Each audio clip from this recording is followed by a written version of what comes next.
Kevin Bowen joining us now to try and sort through whatever this is that we've seen on the field over the last couple of weeks. Kevin.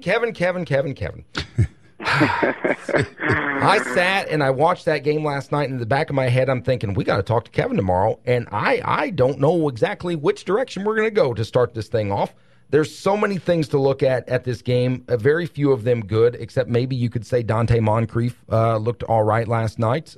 He was kind of the bright spot there. But honestly, let's try to find some positives to start. Defensively, the defense kept that team in the game up until the final couple of minutes there in the fourth quarter, despite the fact that Vontae Davis goes out halfway through with possible concussion. And we'll get an update from we'll ask about his status here in just a little bit. But defensively, is that the bright spot, if there is any? And it's not a very bright spot, but still, is that right? Is that what you look at when you look at that game last night? Like, hey, at least the defense looked okay. Yeah, again, I think it was number 96, Henry Anderson, the rookie out of Stanford. He was the guy that kept on flashing again. I think he finished with 5 tackles.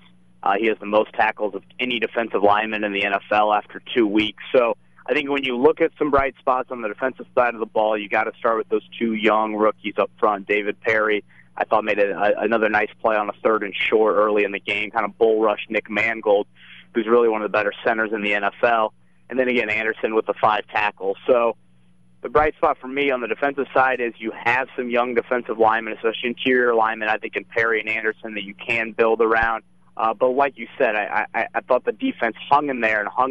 And again, field position was a struggle for the Colts, so they had to defend a lot of short fields, a lot of sudden changes with, all the turnovers on the offensive side of the ball. And you're pretty much running corners out there that a lot of them you didn't expect to make it through Anderson. I mean, Jaleel Brown was a fringe roster player heading training camp. Same with Sheldon Price. Eric Patterson wasn't even with you at training camp until the very end of it. So you had those guys trying to guard Brandon Marshall and, Eric Decker until Decker left in the third quarter. So I think all in all, you had to be pretty pleased with the defensive effort considering what you had in the secondary. I thought the front seven did a nice job against the run. You still need more of a pass rush going forward, but your defense played well enough to win the game. The offense was the real story. Which is so rare to see. It's been for so many years with this team. It's always been, hey, the offense is playing great. Oh, and the defense still let us down. And it wasn't the case last night.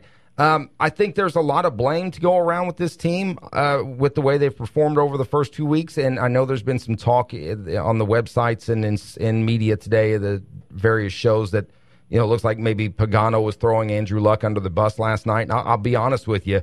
I don't think there's anything wrong with that because over the last 2 weeks, and I know it's offensive line and he can only do so much, but there's been some times when I watch Andrew Luck in these first 2 weeks and I just think he doesn't look like the guy you would expect him to. Is that fair to say just because of the expectations that have been put on him coming into his career in the NFL and what we've seen over the first 3 years? Are we just expecting Superman every week and we've got to remember that he is human?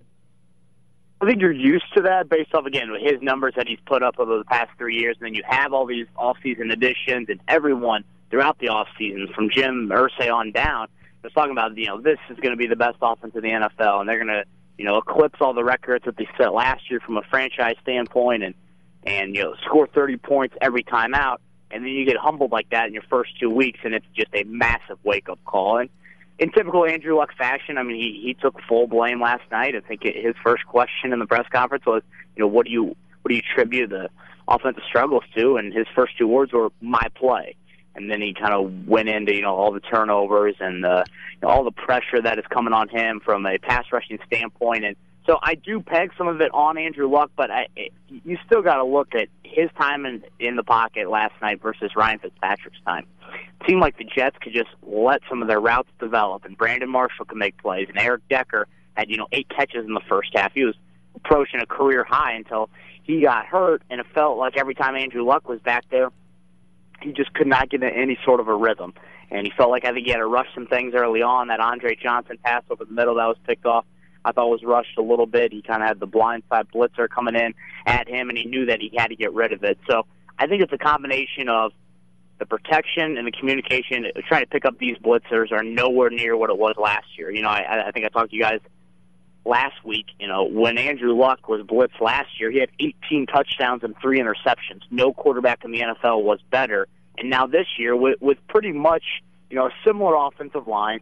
Jack Muhoy moving over to the right tackle spot, but it just isn't the same. He just doesn't look as comfortable to me back there. And you have played, two of the most attacking defenses in the NFL to start off the season. But for me, it's just get into some sort of a rhythm early on. The penalties and the self-inflicted wounds just continue to plague this offense. It seems like any momentum, whether it was those Frank Gore runs early on in the game or a deep pass to Dante Moncrief here or there, you couldn't finish off those drives with those penalties. I think it was 4 penalties, I want to say, like in the Colts' first seven plays.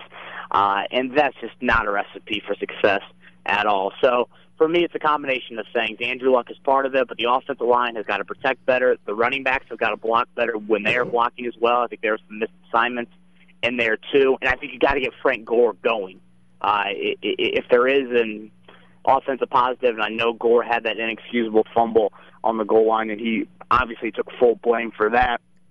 He had 7 carries for 41 yards in the first half, and I'd be willing to go back and look. He probably had 20 or 30 more yards on just holding calls that obviously weren't in the box score. So I think if you can get Frank Gore established early on, that's going to maybe make some defenses think twice about, okay, we can't put 7, 8 in the box and really try to create some havoc up front.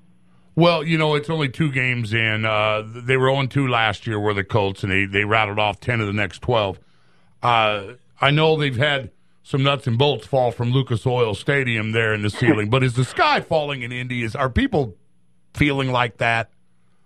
I would say it kind of depends on who you're listening to, and it feels like those on Twitter that are really thinking the sky is falling, they make sure their voice is pretty loud, and the realistic people kind of hide behind in the shadows a little bit. Now, if you lose to Tennessee or lose to Jacksonville, maybe they're going to come out and emerge. I think the defense or the differences between last year's 0-2 start and this year's 0-2 start is you really gave that game to Philadelphia last year, that home game on Monday Night Football. That was a game that you felt like you won. I think a couple late turnovers, a questionable pass interference call late in that game as well, and that allowed Philadelphia to escape Indy. Whereas this time around, you didn't play well in Buffalo. We're really never in that game.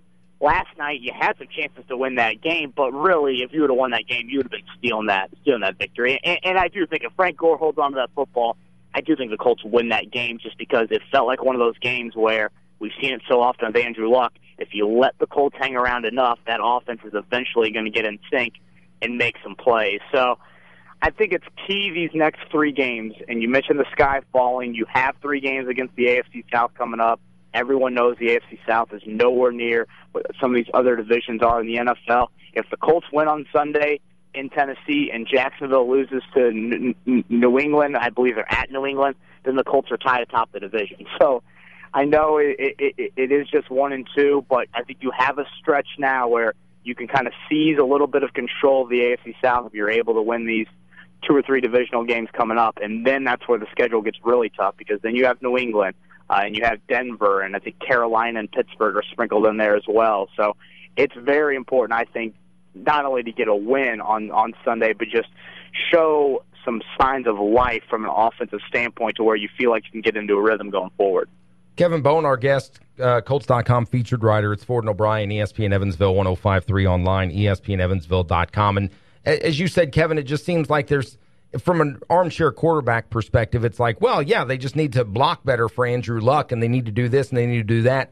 It's easy to say, but, I mean, does this team have the talent? You got Costanzo there, like you said, Muhort's been moved over. Maybe he's not quite comfortable in that position. But what can you do to that offensive line, or is this just what they got to deal with all season? They're just going to have to get creative to give Luck some more time to let plays develop.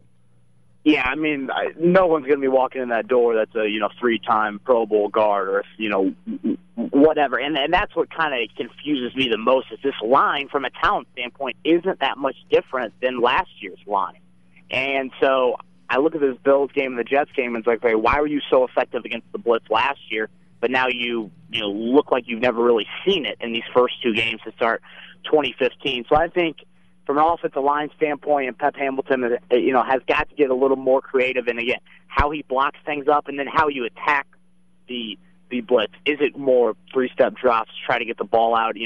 I thought the Colts did a good job in the second half of finding Philip Dorsett had a catch kind of in the open field and then let him take off. The Dante Moncrief touchdown, it was only about a 4 or 5 yard route by Moncrief, but then let his game-breaking ability kind of get into the open field a little bit. Same with T.Y. Hilton. You have the weapons that you got to find, and it's really hindering other parts of the offense because the tight ends last night, 0 targets. I mean, who would have thought coming into the year that a Pep Hamilton offense with Dwayne Allen and Kobe Fleener would have 0 targets in a game? Now, I know Allen left with the ankle injury, but he still played nearly a half, and then Fleener is obviously out there for the entire game. So I think it goes back to, again, getting Gore established early on, and then you just cannot have these penalties. And I think a lot of these penalties are in pass blocking and run blocking situations. This line, it isn't going to wake up tomorrow and you're going to have a 10-time Pro Bowler starting at center. No, this is the line that you've got, and you had it last year, and you protected pretty well late in the year last year. I think now you got to get back to that, and I think if you can establish some sort of running game, a quick passing game, that's going to potentially make defenses think twice about sending the house. But as of right now, if you're Tennessee and Jacksonville and Houston, why wouldn't you come at Andrew Luck from the first snap? Yeah, I agree. I think other teams on that schedule look at these first 2 games and they're just like, we're just going to bring the house every time and make them beat us. Definitely. Because the NFL is a what have you done for me lately type of league, and the blueprint is there right now. Yep. Last year, it wasn't there. Andrew Luck was great against the blitz. But right now with this new personnel, and maybe people I think were kind of asking last night, does that have something to do with it? I mean, maybe a little bit, but for the most part, these guys were here the entire offseason program. Gore and Johnson and Todd Harriman, the guys that are newcomers on this offense. So I don't think that's it. I just think you have run into 2 of the best defenses in the NFL that have the personnel to work this scheme, and now it's up to the Colts to try and counter that over the next couple of weeks because you're going to be seeing the same game plan week in and week out until you have proven yourselves that you can combat that. So I think that's the biggest issue for Pep Hamilton in this offense. Real quick, we got just about 15, 20, 30 seconds left. What's the latest? I know Pagano had his press conference today. Normally it's Mondays, but since the game was last night, what's the latest on Vontae Davis with his possible concussion? Yeah, Vontae Davis is under the concussion protocol. Chuck Pagano seemed very hopeful that he would be on the field at some point this week, which is absolutely critical to him getting out there on Sunday against the Titans. And like we said earlier, I mean, the quarterback depth was truly tested against the Jets, and you expect from an opposing offense standpoint, until the Colts get healthy back there at corner, and that starts with Vontae Davis, teams are going to throw and throw and throw. So it looks like possible good news on Davis, hopefully being ready later in the week, and then for the Titans game on Sunday afternoon. Good stuff as always, Kevin. Maybe next week we can talk about how good they looked against Tennessee and got that first win of the season. I'm keeping my fingers crossed, buddy, all right? This team needs to rattle off some wins. I mean, last year was the 0-2 start, then 5 straight wins. It started against the AFC South, so we'll try to get back on track down there in Nashville. Kevin Bowen, Colts.com featured writer. Find him on Twitter at KBowenColts. Good stuff as always, Kevin. We look forward to talking to you every week. We'll do it again next Tuesday. Awesome, guys. Can't wait. All right, take care. Thanks.